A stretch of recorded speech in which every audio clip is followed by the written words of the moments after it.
Rahmat Hidayat berumur 55, warga Jalan Sabarjaya, Kecamatan Banyuasin 1, Kabupaten Banyuasin.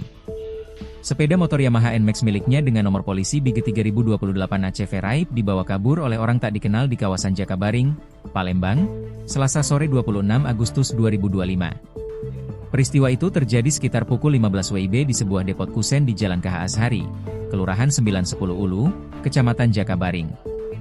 Rahmat yang semula diajak membicarakan pekerjaan pembangunan rumah, tak menyangka niat baiknya malah berujung petaka.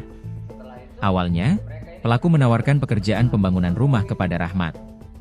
Setibanya di Palembang, keduanya bertemu di sekitar SDN 78 Palembang, tidak jauh dari lokasi kejadian. Saat itu, pelaku berdalih ingin mengambil contoh gambar pembangunan rumah dan meminjam motor korban.